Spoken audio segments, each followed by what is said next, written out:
Now, according to Mark Mapozzo Russell, there is no such thing as an ex-killer in his debut novel, The Hitwoman's Guide to Reducing Household Debt. Thanks so much for your time today. Give us a quick. So this is basically about Olivia, who's a suburban mum with a dark past as a contract killer.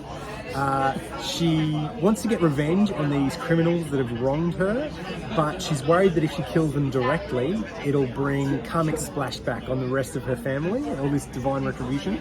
So she thinks up ways to have the criminals get themselves killed through their bad personality traits like anger, ego and greed. Now we have to talk about the title, because I would buy this book for the title alone, but often we get told, no, it's the pithy little title. So was this your idea, the title? It was, yeah, but it was a little bit of back and forth of like, I had a previous other title and then that wasn't quite working, we knew from the get-go, and then my agent suggested another title, Sinners Like Me, which is like a line from the book, and then I get this kind of like tentative email from the editor at one stage, is just like, we're doing cover options and they're all getting a little bit BDSM-y. So it was like, can you... It also felt like it maybe didn't convey the tone, because the tone is very darkly comedic, like almost that millennial narrator kind of idea, like that stream of consciousness narrator. So tell us about the millennial narrator for older people like me that don't quite know what that is. I suppose that very bordering on self-conscious, but just that self-awareness, constantly poking fun at the world, but also yourself, and also aware of kind of social issues kind of incorporated in. And we wanted to have that idea in the title, and so figured making it like that quirky kind of idea of it's almost like the financial kind of guidebook or anything like that, but also there's a bit of a play on the idea of debt, karmic debt, and also it's a book, at the end of the day, as much as it's a dark noir thriller sort of thing, it's also a book about a marriage, so a lot of it's about what we owe our marriage, our spouse or our children, or those sorts of things as well. So it's sort of like this, everything about it does say quirky and comedy, like the colours on the book, and you've got the woman with the knife, she looks very 1950s, but you were saying millennial as well. I feel like it's like the CWA the murderers. Now, first person, it's a woman. Yes. So tell me, as a young bloke, how is it to give voice to what was the challenge for you about having a first-person female, and from a female perspective as well? Well, I think I obviously, like, I know a lot of smart, funny women, so that was a big part of it. There's a bit of a track record, obviously, of men being really bad at writing women, and very validly so.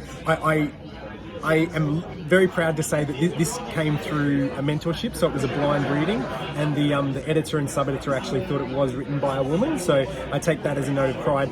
On the other side, I do actually think if you're a male writer and you can write complex male characters but not female characters, you're probably a bit of a red flag. Like, it's probably just straight laziness, but it is also possible you just don't know enough women, or you're not a safe person to open up to, so they haven't showed their real sides, I think. Well, I can guarantee not many of us have flicky hair. Yes, there seems to be a lot of flicky and loose buns. Yes, as and well. very conscious of their breasts all the time.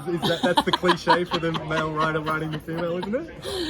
Yeah, there's a Freudian thing in there for sure. That's right. Now, the other exciting thing is a debut. I mean, it's really exciting to get your book published, but I also, and you know, there was a bit of a bidding war, I understand, of the film. I was very lucky. Around February, March, there was a bit of it caught attention with a few different studio people and development people for the screenwrites, and there was a tiny bit of, I don't want to make it seem like it was this insane thing, but it was insane for me, and someone snapped up the rights, and there's not much I can say about that, but it is extremely exciting. You have to get yourself in that film in some way. You've got to be somewhere. Waiter number 3. Yeah. So that is the hit. Oh, now very quickly, we also were talking beforehand.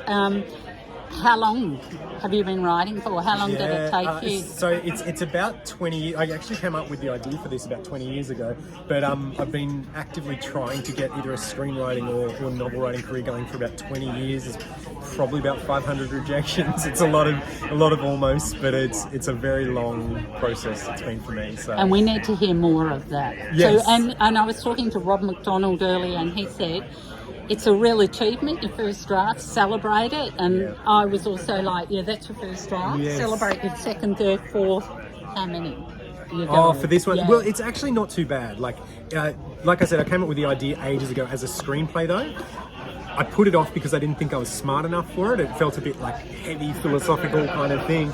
And then when I finally started writing it, that narrator, that voice came quite quickly. And because she is a bit sardonic, a bit maybe borderline bitter, anytime I got stuck, she could just like have like a quirky little thought about something, and it made it flow very quickly. So this one, probably the actual first draft was written in maybe 6 months. A lot of it with my newborn son strapped to my chest, like kind of bouncing to keep him asleep. But I think it didn't really change that much. Like it got a lot tighter, a lot better, but structurally it was pretty similar. So. Books take a long time. Now, I don't know if you are familiar with the salad spinner I have heard of such a thing. of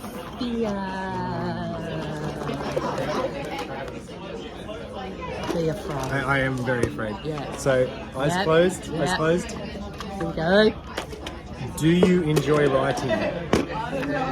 I actually do, Oh, and I know I a lot can't of talk writers to hate you. it. Yeah, it's very specific to the time, the aspect though. Like, you know, my favourite is second draft or second or Yeah, third draft. yeah. First draft can be a lump. There's still bits you enjoy, but overall, it's that really hardcore slash and burn editing and making things better that I really love. Let's do another one. We'll do a few. We'll throw them in there.